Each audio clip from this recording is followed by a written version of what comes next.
Welcome to the Never Ending Backlog podcast, your place for short reviews from a gamer with the goal of reducing his backlog.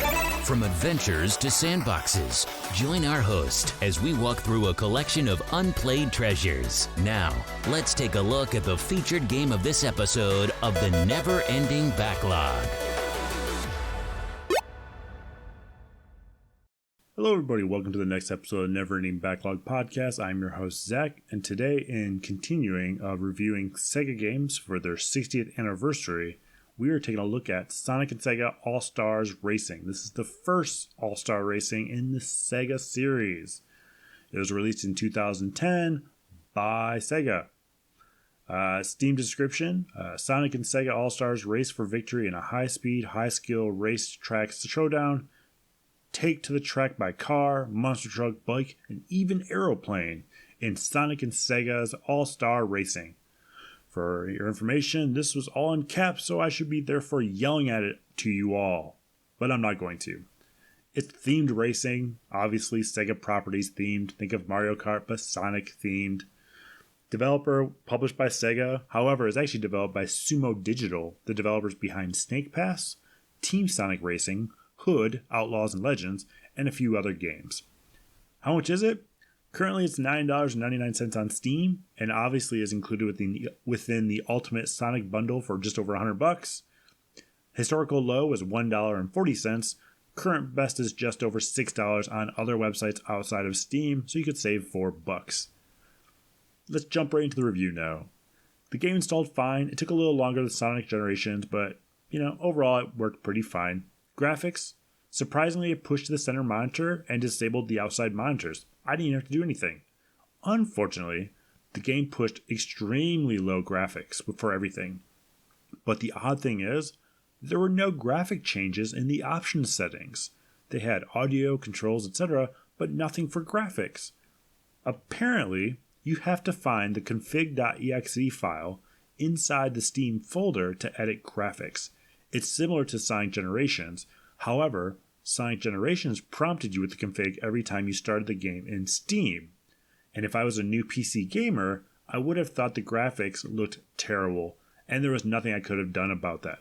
Thankfully, I'm not relatively new to this process, and I'm relatively good at Googling, different questions I might have.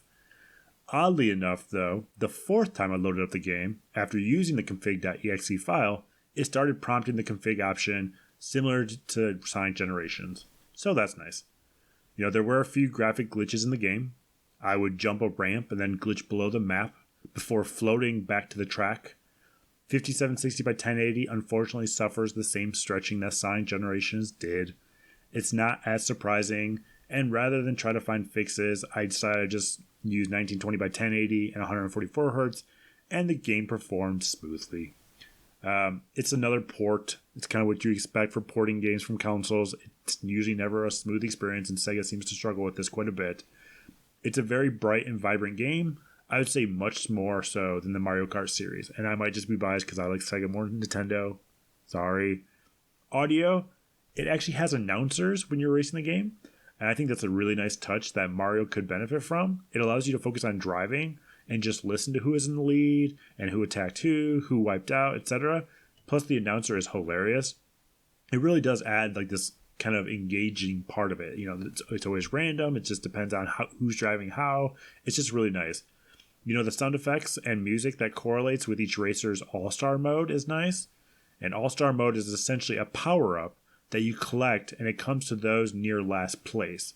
So similar to Bullet Bill in Mario Kart.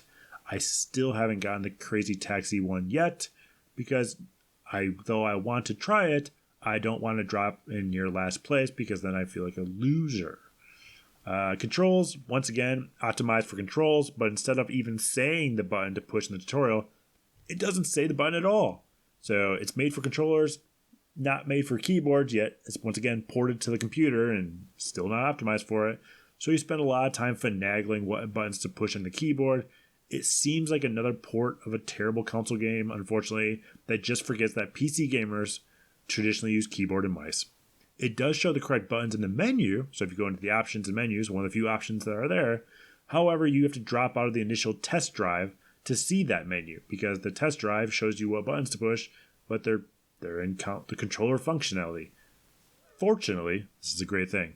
This made my entire experience with the SEGA 60th anniversary review worth it. My wife reminded me that I had purchased a Steam controller during a Steam sale. And after searching through some boxes, I found it. This is actually my second Steam controller, and I actually love these controllers.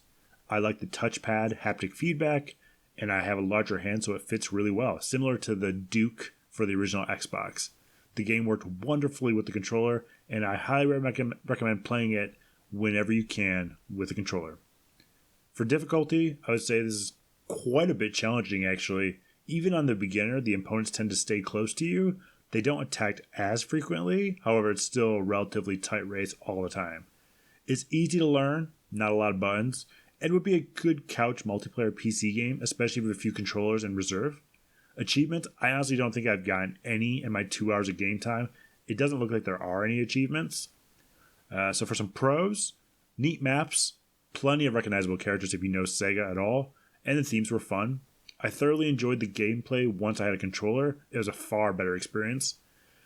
The sound quality and graphics, once tuned, worked wonderfully. It's honestly a very fun themed racing experience on the PC. And now for some cons. Graphic configuration was terrible. Having to search for a config.exe file for a game made in 2010 is insanity. Like I mentioned earlier though, it seems to prompt every time now, so perhaps that was just a fluke with the install at one time. I had to unlock the Crazy Taxi driver BD Joe, which I always want to call him BD Wong by accident. I just wanted him from the get-go. However, once I got him, obviously I loved him. Different characters have different vehicles. So like Shadow, Sonic's alter ego or whatever, has a motorcycle. BD Joe has a taxi. There's monster trucks like that. And it really only plays a role when they use their all-star power-ups. Tails is always in a plane, yet he seems to be driving on his landing gears, which just seems reckless. Crazy Tails. Interesting stories. I thoroughly enjoyed playing on the Typing of the Dead level or House of the Dead levels. It's a darker level than most cartoon-themed racing games. You are literally trying to avoid hitting zombies, which I think is really cool. It's just a cool, dark level. The game reminded me of a late 90s animated cartoon, NASCAR Racers, that was on Fox Morning Cartoons. It was an awful show. I mean, it might have been a great show. I was never a fan of NASCAR. However, for some reason, it was one of the only shows that was on before I had to go to school. So it was one of those ones I immediately thought of. So, surprisingly, I absolutely recommend this game. I honestly didn't think I was going to. It might have been because I didn't have a controller initially. However, after getting one, I think the game works really well. I'm excited to try the other ones in the future. But for my first real taste of the game, it played well. The graphics hold up well. And it's a fun game. It's addicting like the Mario Kart games are, in which you start at Grand Prix and you want to unlock more. I also like how you earn credits that allow you to choose things that you want to unlock. I like the mystery involved with the Mario Kart games of, I've beaten these levels, who did I unlock? However, it's also nice knowing what you can get and spending your points to the things you want first. So in my case, the very first thing I bought, BD Joe on Crazy Taxi Racer because I love Crazy Taxi. It's still a little weird playing the game because, you're playing Crazy Taxi Driver and you're not listening to The Offspring. So that was a kind of a weird experience. But overall, I think the game worked really, really well. It held up really well, for being released 10 years ago. So that was my review of Sonic and SEGA All-Stars Racing. And thank you for joining us today.